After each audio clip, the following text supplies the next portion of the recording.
Hello everyone, welcome back. कैसे हैं आप लोग? आशा करते हैं आप लोग बहुत अच्छे होंगे। डियर स्टूडेंट्स, आपको पता है इस समय हम अपने फिजिक्स के सिलेबस की बड़ी ही इंपॉर्टेंट यूनिट कवर कर रहे हैं जिसका नाम प्रकाश अर्थात लाइट है, जिसमें से फर्स्ट चैप्टर का एक लेक्चर मैं आपको प्रोवाइड करा चुका हूं।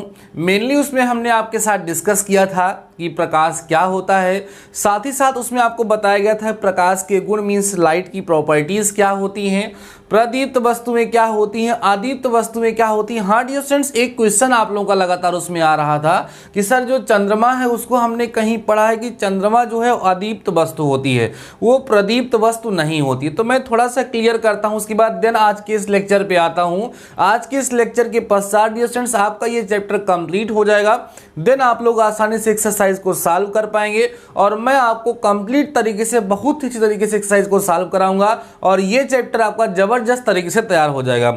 एक बात और कहना चाहूंगा डियर स्टूडेंट्स, अगर आप लोग मुझे सपोर्ट करना चाहते हैं, आप ये चाहते हैं कि इसी तरीके से रेगुलर क्लासेस में आपको प्रोवाइड कराता रहूं, तो डेली का डेली आपको बस इतना सा काम करना है, जब आपको लेक्चर मिले तो लेक्चर को लाइक सबसे पहले जरूर कर दीजिए, कमेंट सेक्शन में अपना प्यार और सपोर्ट दिखाइए, अपने दोस्तों के साथ जरूर शेयर कर दिया करिए, जिससे हमको बहुत ही ज़्यादा प्रॉफिट मिलता है, बहुत ही ज़्यादा बेनिफिट मिलता है, बहुत ही ज़्यादा उत्साह मेरे अंदर जगता है बहुत अच्छा करने के लिए आप लोगों के लिए। आप मेरी बात को समझ में, मतलब ऐसा लगता है कि हमारे स्टूडेंट्स केवल लेक्चर को देखते ही नहीं हैं, अपना प्यार और सपोर्ट भी उसमें दिखाते हैं कि हाँ हमें समझ में आ गया, हाँ सर लेक्चर अच्छा था, या सर मुझे ये चीज़ कम समझ में आई। अगर आप लोग अपनी फीलिंग्स को शेयर कर पाएंगे तो मुझे बहुत ज़्यादा अच्छा लगेगा। ठीक है, तो डियर स्टूडेंट्स बात हो रही थी चंद्रमा की, थोड़ी सी पहले बात कर लेते हैं, दिन आज का लेक्चर हम कंटिन्यू करते हैं। चंद्रमा मतलब मून ना, कई सारे बच्चे ये बोल रहे थे, अच्छा कहीं कहीं बुक में भी लिखा हुआ है, कंफ्यूजन होता है कि चंद्रमा जो है वो अदीप्त वस्तु है मीन्स नॉन ल्यूमिनस बॉडी है या ल्यूमिनस बॉडी है, अदीप्त है या प्रदीप्त है, कहीं ना कहीं जो है दिमाग में कंफ्यूजन बना रहता है। तो डियर स्टूडेंट्स, प्रदीप्त वस्तु होती क्या है, पहले आपको बताया गया कि वे सभी की सभी वस्तुएं जिनके पास स्वयं का प्रकाश होता है, जो स्वयं के प्रकाश से प्रकाशमान होती हैं, उन्हीं को प्रदीप्त वस्तु कहते हैं। आपको पता है कि जो जैसे मोमबत्ती है, ध्यान देना बच्चों हमारी बात को क्लियर करता हूँ, मोमबत्ती को आप क्या कहेंगे? प्रदीप्त वस्तु है। क्यों कहेंगे प्रदीप्त वस्तु है? मोमबत्ती अगर जल रही है तब तो प्रदीप्त है, अगर बुझी हुई तब तो वो अप्रदीप्त है या अदीप्त है। तो मोमबत्ती के पास खुद का प्रकाश कहाँ से आया? जब वो जली तब आया। वैसे ही बच्चों जो चंद्रमा होता है ये दिन में नहीं रात में दिखाई देता है ना, रात में दिखाई देता है। तो रात में इसके पास खुद का प्रकाश होता है, दिन में जो सूर्य का प्रकाश होता है उस सूर्य से प्रकाश को अवशोषित करके और रात में उसी प्रकाश को उत्सर्जित करते हैं, तो वह इनका अपना गुण होता है, इसलिए इनको प्रदीप्त वस्तु की कैटेगरी में रखना ज़्यादा बेटर होता है। बाकी कन्फ्यूज़न आप लोगों को होता है, बट इसको ध्यान रखिए क्योंकि चंद्रमा जब रात में दिखाई देता है तो रात में किसी दूसरे के प्रकाश से नहीं दिखाई देता। अदीप्त वस्तु का मतलब वे वस्तुएं जो स्वयं के प्रकाश से नहीं दिखाई देती, किसी और के प्रकाश से। अब भाई रात में तो चंद्रमा है, सूर्य तो वहां है नहीं कि सूर्य के प्रकाश चंद्रमा दिख रहा है, चंद्रमा खुद के प्रकाश से ही दिख रहा है, जो प्रकाश वो खुद उत्सर्जित कर रहा है उसी के कारण तो दिख रहा है। दिन में तो नहीं दिखता क्योंकि दिन में सूर्य होता है, तो सूर्य के आगे उसका प्रकाश दिखता नहीं है, तो रात में सूर्य नहीं है, तो चंद्रमा के पास खुद का प्रकाश हुआ, माने जो उसने प्रकाश अवशोषित किया था उसी को उसने उत्सर्जन किया। इसीलिए बच्चों कहा जाता है कि चंद्रमा जो है वो प्रदीप्त वस्तु है मेरे हिसाब से। बाकी आप लोग अपने हिसाब से डिस्कस कर सकते हैं, डेफिनेशन आपको पता है, कंसेप्ट आपको पता है, यू कैन डू। चलिए आज के टॉपिक को हम लोग स्टार्ट करते हैं। आज बच्चों हमें इस चैप्टर को कंप्लीट करना है और आज के इस लेक्चर में जो भी चीज़ें हम आपको बताएंगे वो बहुत ही ज़्यादा इंपॉर्टेंट होंगे, क्योंकि डियर स्टूडेंट्स इन्हीं सभी कंसेप्ट के बिहाफ पर आप लोगों के एग्जाम में क्वेश्चन पूछे जाते हैं। समतल दर्पण क्या होता है, समतल दर्पण के पीछे किस तरीके की पॉलिश की जाती है, उसमें क्या लगता है, किस चीज़ का वो लाल रंग का किस तरह का लेप लगता है, अगर दो समतल दर्पण रखे हुए हों उनके बीच में कोई वस्तु रखी जाए कितने सारे प्रतिबिंब बनेंगे, समतल दर्पण की फोकस दूरी क्या होती है, ये सारी चीज़ें आज के इस लेक्चर में हम लोग डिस्कस करेंगे। सो डियर स्टूडेंट्स आज का ये लेक्चर बहुत ज़्यादा इंपॉर्टेंट है, आइए स्टार्ट करते हैं। फर्स्ट ऑफ ऑल हम लोग समझते हैं बच्चों प्रकाश का परावर्तन होता क्या है। एक लाइन में लिखना चाहें बच्चों तो लिखते हैं bounce back nature of light या bouncing back nature of light. ठीक है, nature of light is known as reflection of light. आपने देखा होगा कि जब डियर स्टूडेंट्स प्रकाश अर्थात लाइट जो होता है किसी चिकने तल पर पड़ता है, ध्यान दो किस तल पे, चिकना तल माने होता है स्मूथ, ठीक है, स्मूथ, एंड साथ ही साथ ओपेक, ओपेक माने क्या होगा बच्चों, अपारदर्शी होता है। ध्यान समझिएगा हमारी बात को, क्या होता है, अपारदर्शी होता है। जब प्रकाश किसी चिकने एवं जो है अपारदर्शी तल पे पड़ता है तो प्रकाश जो है जिस माध्यम से आ रहा होता है उस तल से टकराने के पश्चात उसी माध्यम में लौट जाता है। इसी प्रक्रिया को, इसी प्रॉपर्टी को, इसी प्रोसेस को क्या कहा जाता है, प्रकाश का परावर्तन कहा जाता है। तो कह सकते हैं जब प्रकाश की किरण किसी माध्यम से आती है और किसी चिकने एवं अपारदर्शी तल से टकराती है तो टकराने के पश्चात वो उसी माध्यम में फिर से लौट जाती है।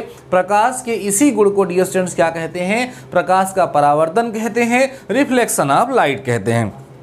अब आपको पता है कि प्रकाश के परावर्तन के गुण होते हैं या प्रकाश के परावर्तन के दो नियम होते हैं, ठीक है। परावर्तन का कितना नियम होता है बच्चों, दो नियम होता है। आइए मैं आपको समझाता हूँ, देखना डियर स्टूडेंट्स ध्यान से। सपोज कर लेते हैं कि हमारे पास ये एक चिकना अपारदर्शी तल है, अपारदर्शी है तो यहाँ पर इस तरीके से इसको बनाते हैं क्योंकि इधर से इस पार से उस पार जो है प्रकाश की किरण नहीं जा पाती है। अब इस तल पर हम लोग बच्चों एक अभिलंब खींच देते हैं, इसका नाम हम सपोज करिए ON रख देते हैं। अब अगर यहाँ से कोई प्रकाश की किरण आती है, इस तल से टकराती है तो टकरा करके ऐसे लौट जाती है। यही जो प्रक्रिया आपको डियर स्टूडेंट्स यहाँ पे दिख रही है इसी को प्रकाश का परावर्तन कहते हैं। आराम से समझिए, जबरदस्त तरीके से समझिए। अगर आप सिलेक्शन चाहते हैं तो आपको लेक्चर अटेंड करना पड़ेगा, टॉपिक को सीखना पड़ेगा, केवल क्वेश्चन सॉल्व करने से कुछ होने वाला नहीं है मेरे प्यारे बच्चों। क्वेश्चन तो अपने आप सॉल्व हो जाएंगे अगर आपका कंसेप्ट क्लियर हो जाएगा। बातें समझ में आ रही है आप लोगों को हमारी या नहीं समझ में आ रही है, पूरा समझ में आ रही है, मुझे पूरा भरोसा है, ठीक है ना। चलिए, यह जो आने वाली किरण है बच्चों, इस किरण को आपतित किरण कहते हैं। क्या कहते हैं, आपतित किरण कहते हैं, जिसको बच्चा लोग इंग्लिश में बोला जाता है इंसिडेंट रे। कौन सी रे बोलेंगे, इंसिडेंट रे के नाम से डियर स्टूडेंट्स जाना जाता है। और ये जो है बच्चों जो टकरा के लौटती है इसको बोला जाता है परावर्तित किरण। क्या बोलते हैं डियर स्टूडेंट्स, इसको हम लोग बोलेंगे परावर्तित किरण, जिसको हम लोग बोलते हैं रिफ्लेक्टेड, ठीक है। क्या बोलेंगे डियर स्टूडेंट्स, रिफ्लेक्टेड रे के नाम से इसको हम लोग जानते हैं। समझते चलना आराम से, ठीक है। अब बच्चों ये जो आने वाली किरण आपतित किरण होती है और जो अभिलंब होता है इसके बीच में जो कोण बनता है इसको आई से दिखाते हैं और इसको बच्चों आपतन कोण कहते हैं। कौन सा कोण कहेंगे बच्चों, इसको हम लोग आपतन कोण के नाम से जानते हैं, जिसको इंग्लिश में बोलते हैं एंगल ऑफ इंसिडेंट। क्या बोलेंगे बच्चों, एंगल ऑफ इंसिडेंट के नाम से इसको जाना जाता है। और ये अभिलंब और जो परावर्तित किरण होती है इसके बीच में जो कोण बनता है इसको R से दिखाते हैं और बच्चों इसको हम लोग परावर्तन कोण के नाम से जानते हैं। क्या नाम से जानते हैं, परावर्तन कोण के नाम से जानते हैं, जिसको हम लोग एंगल ऑफ रिफ्लेक्शन कहते हैं।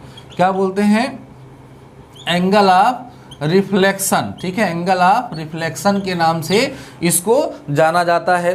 और ये जो बिंदु होता है बच्चों इसको आपतन बिंदु कहा जाएगा।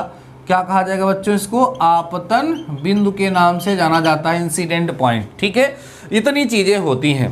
ये देखो क्या हो रहा था, प्रकाश की किरण आई, यहाँ से टकराई और टकरा के ऐसे लौट गई। इस संपूर्ण सरफेस को या संपूर्ण फिगर जो आपके सामने बना हुआ है बच्चों, इस संपूर्ण फिगर को हम लोग क्या कहते हैं, प्रकाश का, ध्यान दो ना, इसको हम लोग प्रकाश का परावर्तन कहते हैं। इसी को बच्चों रिफ्लेक्शन ऑफ लाइट कहा जाता है। क्या कहा जाएगा डियर स्टूडेंट्स, इसको रिफ्लेक्शन ऑफ लाइट कहा जाता है। ये कंप्लीट प्रोसेस आपके सामने हमने रख दिया। अब बच्चों अगला टॉपिक होता है प्रकाश के परावर्तन के नियम। प्रकाश के परावर्तन के नियम, तो देख लीजिए यहीं पर प्रकाश के परावर्तन के नियम क्या होते हैं डियर स्टूडेंट्स। प्रकाश के परावर्तन के जो नियम होते हैं वो दो होते हैं। प्रकाश के परावर्तन के नियम, जिसको हम बोलते हैं law of reflection of light या लॉज ऑफ रिफ्लेक्शन, ठीक है, ऑफ लाइट, प्रकाश के परावर्तन के गुण। डियर स्टूडेंट्स, प्रकाश के परावर्तन के कुल 2 गुण हैं। कितने गुण हैं? 2 गुण हैं। ध्यान से समझिएगा। मजा नहीं आ रही है लेक्चर में क्या? ऐसे उदास होकर के लेक्चर को अटेंड ना करिए, आपसे बोल रहा हूँ। खुशी खुशी लेक्चर को अटेंड करो, जो भी बताया जाए उसको सीखो, नोट्स में नोट करो और उत्साह के साथ मेरे साथ अपने अपने डीडी सर के साथ आप तैयारी करिए, मेहनत करिए। आपका सिलेक्शन जरूर होगा, बिल्कुल आप टेंशन मत लीजिए, केवल पढ़ाई करिए, आप अपना काम करिए बस। ठीक है डियर स्टूडेंट्स, चलिए पहला नियम है बच्चों आपतन कोण या आपतित किरण। बच्चों आपतित किरण, ध्यान दीजिए, आपतित किरण साथ ही साथ परावर्तित किरण। ठीक है, परावर्तित किरण। ठीक है, आपतित किरण, परावर्तित किरण, योम अभिलंब तीनों एक ही तल में होते हैं, एक ही तल में होते हैं। याद रखिएगा, परावर्तन का पहला नियम है बच्चों कि आपतित किरण, परावर्तित किरण और अभिलंब तीनों के तीनों एक ही तल में होते हैं। दूसरा नियम जो है बच्चों वो है कि एंगल आई जो होता है वो एंगल आर के बराबर होता है। अर्थात बच्चों जो आपतन कोण होता है वो परावर्तन कोण के क्या होता है? बराबर होता है। तो आई होप आपको समझ में आ गया होगा कि प्रकाश का परावर्तन क्या है, साथ ही साथ प्रकाश के परावर्तन का नियम जो है वो 2 होता है। पहला नियम क्या होता है, दूसरा नियम क्या होता है, आपको कंप्लीट तरीके से समझ में आ गया होगा। डियर स्टूडेंट्स, ये टॉपिक एकमात्र फॉर्मेलिटी थी, बहुत ज़्यादा इसका कोई खास ज़रूरत नहीं थी, फिर भी हमने आपको पढ़ाया क्योंकि हो सकता है इसके बिहाफ पे कहीं कोई क्वेश्चन बन जाए। अगला टॉपिक है डियर स्टूडेंट्स हमारा प्रतिबिंब। ध्यान दीजिएगा, अगला टॉपिक हमारा बच्चों क्या है?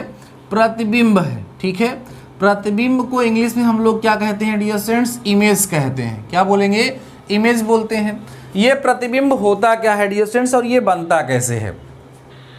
जब किसी भी वस्तु से प्रकाश निकलता है तो प्रकाश की किरणें जहां पर दूसरे को प्रतिच्छेद करती हैं, जहां काटती हैं बच्चों, वहीं पर प्रतिबिंब बनता है। क्या बनता है? वहीं पर प्रतिबिंब बनता है। जहां पर परावर्तन के पश्चात प्रकाश की किरणें काटेंगी एक दूसरे को, वहीं पर क्या बनेगा? उसका प्रतिबिंब बनेगा। जैसे कहीं पर आपके सामने एक समतल दर्पण रखा हुआ है, सामने कोई वस्तु रखी है, इस वस्तु से प्रकाश की किरणें जाती हैं, उससे उनका रिफ्लेक्शन होता है, परावर्तन होता है। परावर्तन के पश्चात वो एक दूसरे को जिस बिंदु पर काटती हैं उसी बिंदु पर बच्चों उसका क्या बन जाता है? प्रतिबिंब बन जाता है। प्रतिबिंब जो होता है वो 2 प्रकार का होता है। एक होता है बच्चों वास्तविक प्रतिबिंब, ध्यान देना, एक होता है वास्तविक प्रतिबिंब और जिसको बच्चों रियल इमेज कहा जाता है। ठीक है, और दूसरा होता है बच्चा लोग आभासी प्रतिबिंब, जिसको हम लोग वर्चुअल कहते हैं। क्या बोलेंगे? आभासी, जिसको हम लोग इंग्लिश में वर्चुअल कहते हैं। ठीक है, ये सब चीज़ें आप लोग 10th में पढ़े हुए हैं। तो वास्तविक प्रतिबिंब, जब प्रकाश की किरणें वास्तव में एक दूसरे को प्रतिच्छेद करती हैं तो जो प्रतिबिंब बनता है बच्चों वो कैसा बनता है? वास्तविक बनता है।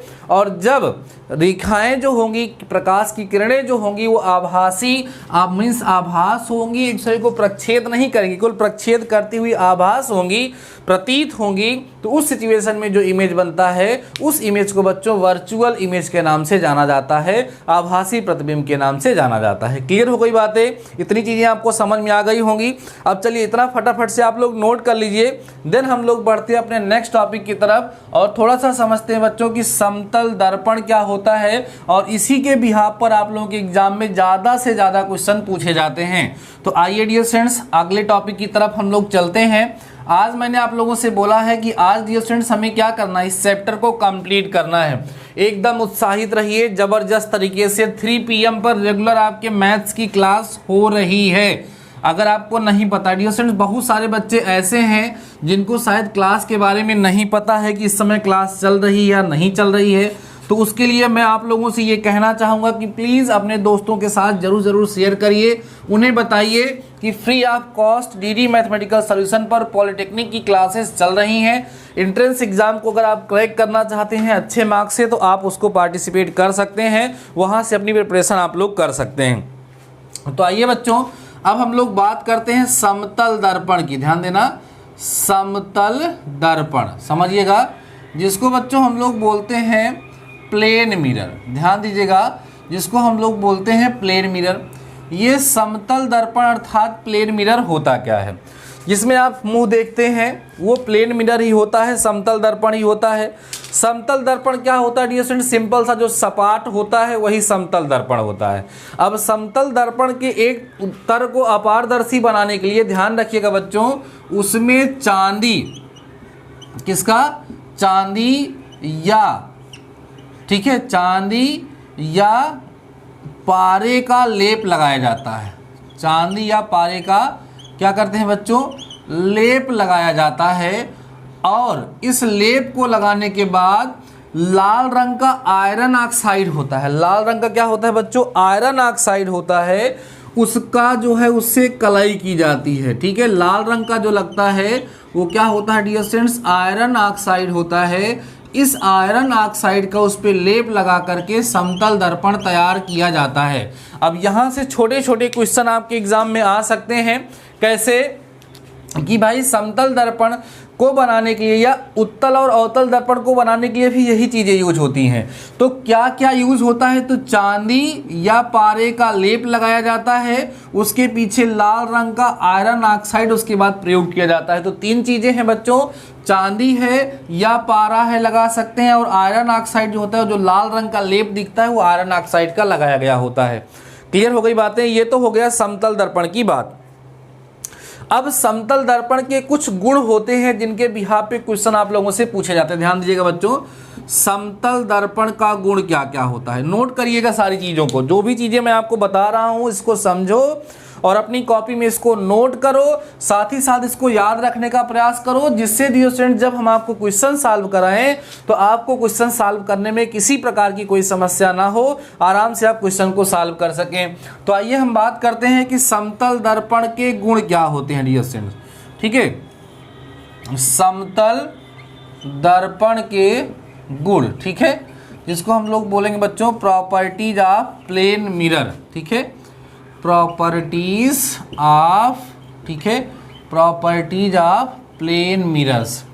समझते चलिएगा, बहुत ही इंपॉर्टेंट लेक्चर है आज का आपका, प्रॉपर्टीज ऑफ प्लेन मिरर। सबसे पहली प्रॉपर्टी ध्यान रखिएगा बच्चों कि समतल दर्पण के द्वारा जो प्रतिबिंब बनता है वो हमेशा बच्चों प्रतिबिंब का आकार वस्तु के आकार के बराबर होता है। पहली चीज याद रखिएगा कि प्रतिबिंब का आकार, ध्यान रखना बच्चों, प्रतिबिंब का आकार जो होता है, ठीक है, वो वस्तु के आकार के बराबर होता है, वस्तु के आकार के बराबर होता है, ठीक है, ठीक है, बराबर होता है, ठीक है। ध्यान रखेंगे आप लोग बच्चों।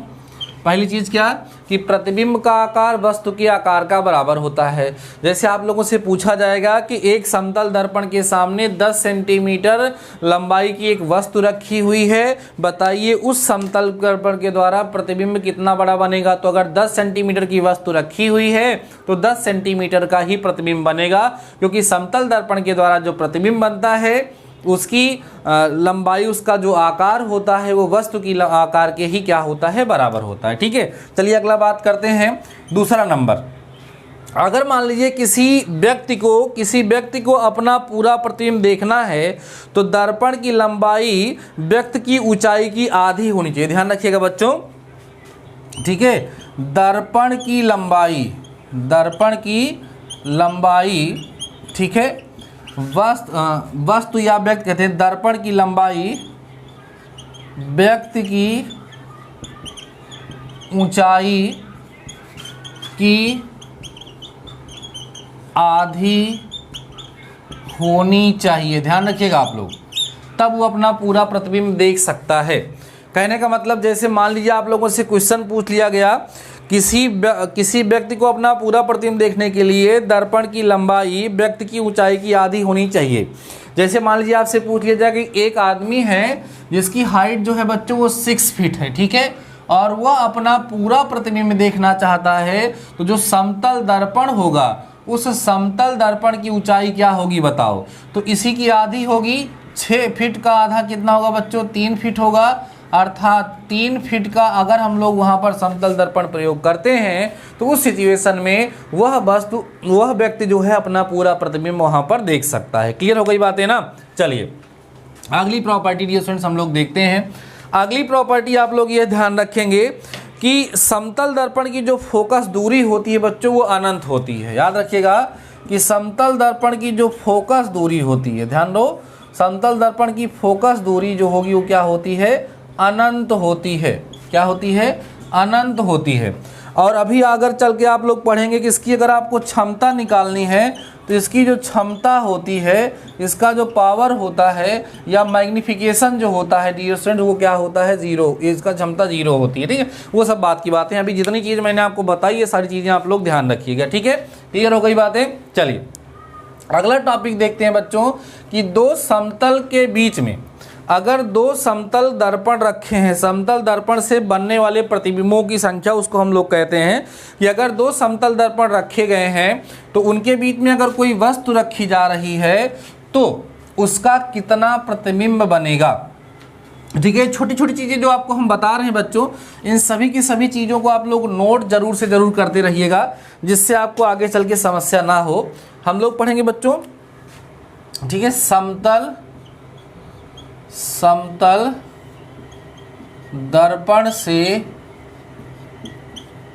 बनने वाले, ठीक है, बनने वाले प्रतिबिंबों की संख्या, प्रतिबिंबों की संख्या। समतल दर्पण जो होता है उससे प्रतिबिंब, देखो डियर स्टूडेंट्स, अगर केवल एक ही समतल दर्पण रखा हुआ है, बात को समझने का प्रयास करिएगा, अगर केवल एक ही समतल दर्पण रखा हुआ है तो जाहिर सी बात है कि उससे बच्चों क्या होगा, केवल और केवल एक ही प्रतिबिंब बनेगा। लेकिन आप कभी कभी नाई की दुकान पे गए होंगे, सैलून में गए होंगे तो लोग आगे और पीछे भी दर्पण लगाए हुए होते हैं। जब आप उसमें बैठते हैं तो आप देखते हो उसमें आपका कई सारा प्रतिबिंब बनता है। उसका कारण क्या है कि जब दो समतल दर्पण के बीच में कोई वस्तु रखी जाती है तो उसके एक से अधिक प्रतिबिंब बनते हैं। तो कितने प्रतिबिंब बनते हैं, तो प्रतिबिंबों की संख्या को ज्ञात करने का फार्मूला होता है n = 360 अपान में थीटा और माइनस में बच्चों 1 होता है। ध्यान रखिएगा n = 360 अपान में थीटा -1 जो है, हमें क्या करना है यहाँ पर डियर स्टूडेंट्स, याद रखिएगा हमें क्या करना है, प्रतिबिंबों की संख्या हमें ज्ञात करनी होती है। ठीक है, अब हम लोग जब इसको सॉल्व करते हैं तो हमें वैल्यू निकल जाती है। अब एक चीज़ यहाँ ध्यान रखिएगा, हो सकता है बच्चों कि 360 को थीटा से भाग दो और मान लो यहाँ 5/2 आ गया, तो जब 1 घटाओगे तो यहाँ से कितना आएगा, 3/2 आएगा, है ना। और 3/2 का मतलब कितना है, 3/2 का मतलब बच्चों 1.5 है लगभग, मतलब यही तो है, 1.5 ही तो 1.5 का मतलब उसको 2 मान लिया जाएगा। ध्यान रखिएगा, कहने का तात्पर्य ये है कि जब आप लोग ये फार्मूला यूज़ करेंगे, बात समझ रहे हो हमारी, जब आप लोग डियर स्टूडेंट्स ये वाला फार्मूला यूज़ करेंगे तो इस फार्मूले को यूज़ करते समय अगर मान लीजिए n की वैल्यू एक पूर्णांक संख्या आ गई, क्या आ गई, एक पूर्णांक संख्या आ गई, तब तो ठीक है, 10 आ गया, 5 आ गया। लेकिन मान लो ऐसे बटा सही में आ जाएगा तो उसके जस्ट बाद जो पूर्णांक आएगा वही जो होगी प्रतिबिंबों की संख्या वहाँ पर हो जाती है। ओके ना। चलिए कोई एग्जाम्पल लेकर के हम आपको समझाते हैं। तो ये थीटा क्या है, जैसे एक दर्पण ये है, एक दर्पण ये है, अगर इन दोनों दर्पणों के बीच का झुकाव मान लीजिए थीटा बराबर 30 अंश है, माने दो समतल दर्पण एक दूसरे से 30 अंश पर झुका करके रखे हुए हैं, तो उनके बीच में कोई वस्तु रखी जाएगी तो उस वस्तु से कुल कितना प्रतिबिंब बनेगा ये आपसे पूछा जा रहा है। तो फार्मूला लगेगा n = बच्चों 360 लगेगा अपान में थीटा माने 30 लगेगा -1 लगेगा। तो n = 0 0 कटा तो 12 3 36, यहाँ 12 हो गया, तो 12 में से 1, n बराबर कितना बच्चों 11 प्रतिबिंब। इसका मतलब ये है कि अगर हमारे पास दो समतल दर्पण रखे हुए हैं और वो एक दूसरे से 30 अंश के कोण पे झुके हुए हैं तो उस सिचुएशन में उनके बीच में बनने वाले प्रतिबिंबों की संख्या कितनी होगी, 11 होगी। अब इसमें एक इम्पॉर्टेंट चीज़ याद रखिएगा, एक इम्पॉर्टेंट टॉपिक याद रखिएगा, कभी कभी बच्चों पूछ लेता है कि अगर दो समतल दर्पण एक दूसरे के समांतर रखे हुए हों, दो समतल दर्पण अगर एक दूसरे के पैरेलल रखे हुए हैं, समांतर रखे हुए हैं, तो उन समतल दर्पणों के बीच में कितना कोण बनेगा, कितना एंगल बनेगा। तो बच्चों समांतर रखने का मतलब अगर कोई भी दो चीजें समांतर होती है तो उनके बीच में कोई कोण नहीं बनता है। तो अगर दोनों समतल दर्पण समांतर है इसका मतलब थीटा बराबर बच्चों 0 डिग्री हो जाएगा। कितना डिग्री हो जाएगा? 0। तब आप यहां पर जब फार्मूला रखेंगे तो n इक्वल टू हो जाएगा 360 अपान में 0 माइनस 1। जब किसी भी संख्या को बच्चों शून्य से अर्थात 0 से भाग दोगे तो उसका मान इनफाइनाइट हो जाता है। तो फाइनली आपको n का मान इनफाइनाइट मिलेगा, मींस अनंत मिलेगा। कहने का मतलब यह है कि अगर दो समतल दर्पण रखे हुए हैं एक दूसरे के समांतर तो उनके बीच में कोई वस्तु अगर रखी जाती है तो उस वस्तु के बनने वाले प्रतिबिंबों की जो संख्या होती है डियर स्टूडेंट्स वो क्या होती है? अनंत होती है, इनफाइनाइट होती है। मींस उसको परिभाषित नहीं किया जा सकता है कि उसके कितने सारे प्रतिबिंब बनेंगे। क्लियर हो गई बातें? चलिए अगला टॉपिक हम लोग अपना देखते हैं डियर स्टूडेंट्स। धीरे धीरे अब ये चैप्टर लगभग कंप्लीट होने वाला है। ठीक है, लेक्चर के लास्ट में आप लोग पहुंचने वाले हैं। डियर स्टूडेंट्स अगर आपको लेक्चर पसंद आया करे ना तो दिल खोल के कमेंट किया करिए, दिल खोल के बताया करिए, क्योंकि जब आप बताते हैं ना कि सर आज का लेक्चर ज़बरदस्त था, सर आज की इस लेक्चर में सब कुछ हमें समझ में आया, तो मेरा मन करता है कि नेक्स्ट लेक्चर में एकदम जान लगा दें, मज़ा आ जाए, जिससे आप लोगों को भी और हमें भी। अगला टॉपिक है बच्चों समतल दर्पण का घूमना। ठीक है, समतल दर्पण का घूमना। ठीक है, ध्यान रखिएगा, टॉपिक है समतल दर्पण का घूमना। नोट पॉइंट पे याद रखिएगा बच्चों, अगर किसी समतल दर्पण को थीटा कोण से घुमा दिया जाए, कितना कोण से? थीटा कोण से घुमा दिया जाए, तो जो बच्चों परावर्तित किरण होती है, ठीक है, परावर्तित किरण होती है, उसको आप लोग ध्यान रखिएगा कि परावर्तित किरण 2 थीटा कोण घूम जाती है, 2 थीटा कोण घूम जाती है। एग्जाम में क्वेश्चन आएगा, कहेगा किसी समतल दर्पण को 30 अंश से घुमा दिया जाता है, समतल दर्पण को 30 अंश से घुमा दिया जाता है, बताइए कि परावर्तित किरण कितना घूम जाएगी? तो 2 थीटा होता है, माने 2 गुणा कितना होगा? 30, तो 30 दूना कितना आ जाएगा? 60। माने जब समतल दर्पण 30 अंश पे घूमेगा, जब समतल दर्पण 30 अंश पे घूमेगा तो उस सिचुएशन में जो परावर्तित किरण होगी बच्चों वो क्या होगी? 60 अंश पर घूम जाएगी। क्लियर हो गई बातें? चलिए अगला टॉपिक है बच्चों प्रकाश का विसरण। ठीक है, या विसरित परावर्तन, इसको बोलते हैं डिस्पर्ड रिफ्लेक्शन। जब बच्चों प्रकाश की किरण जो होती है, प्रकाश का विसरण कह सकते हैं आप लोग, डिस्पर्जन ऑफ लाइट इसको कहा जाता है, बिखराव जिसको कहा जाता है। जब जैसे बच्चों प्रकाश जो होता है, अभी आपको पढ़ाया गया प्रकाश का परावर्तन, जब प्रकाश जो है किसी चिकने तल पर पड़ती है, अपारदर्शी तल पे पड़ती है, तो वो टकराने के बाद किसी पर्टिकुलर डायरेक्शन में जाती है। लेकिन जब वो किसी खुरदरे तल पे पड़ती है, तो जैसे खुरदुरा तल है तो इसके अलग अलग सरफेस से, अलग अलग तल से अलग अलग डायरेक्शन में उसका रिफ्लेक्शन होता है। इसी प्रोसेस को बच्चों विसरित परावर्तन कहा जाता है, जिसको डिस्पर्ज रिफ्लेक्शन के नाम से जाना जाता है। एक छोटा सा टॉपिक बच्चों और है जिसको बोलते हैं पार्श्व परिवर्तन, इसको बोलते हैं लेटरल इन्वर्जन। ध्यान देना बच्चों, पार्श्व परिवर्तन समझते चलिएगा, बढ़िया से बोलेंगे बच्चों क्या? पार्श्व परिवर्तन, जिसको हम बोलते हैं लेटरल इन्वर्जन। ठीक है, क्या है टॉपिक बच्चों? लेटरल। ठीक है, लेटरल इन्वर्जन के नाम से इसको जाना जाता है। ये खासकर बच्चों इंग्लिश अल्फ़ाबेट के लिए लिया जाता है। जैसे आपको दिखा है कि जब हम दर्पण में, समतल दर्पण में सामने खड़े होकर के अपना प्रतिबिंब देखते हैं तो उस सिचुएशन में हमारा लेफ्ट का राइट हो जाता है और राइट का लेफ्ट हो जाता है। समतल दर्पण के सामने खड़े होकर के जब अपना हाथ उठाओगे इधर तो वो उठेगा इधर वाला, क्योंकि आपका बायां दायां दायां बायां हो जाता है। तो कुछ लेटर ऐसे होते हैं इसमें दाएं बाएं से कोई फर्क बच्चों नहीं पड़ता है। जैसे ए है तो ए में ऐसे घुमा दोगे तो कोई फर्क नहीं पड़ेगा। जैसे एम है, यम को बच्चों ऐसे घुमा दोगे इससे कोई फर्क नहीं पड़ेगा।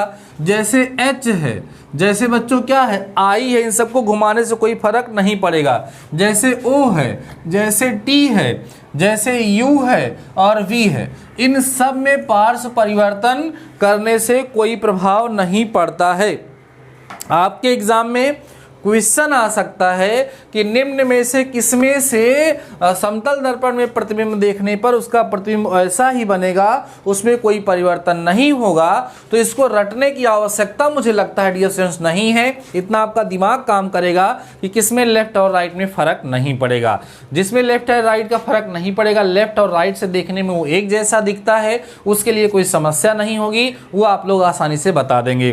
तो डियर स्टूडेंट्स, आज के इस लेक्चर के साथ आपके इस चैप्टर के जितने भी कंसेप्ट थे, जितने भी नियम थे, जो भी टॉपिक थे, सब का सब मैंने आपको समझा दिया है। आई होप आपको सारी चीजें जरूर से जरूर समझ में आ गई होंगी। नेक्स्ट लेक्चर जो आपका होगा उसमें हम इस चैप्टर के बिहाफ पर आने वाले जितने भी क्वेश्चंस हैं उन सभी के सभी क्वेश्चंस को सॉल्व कराएंगे, जिससे आपकी प्रिपरेशन बहुत ही अच्छे से डियर स्टूडेंट्स हो जाएगी।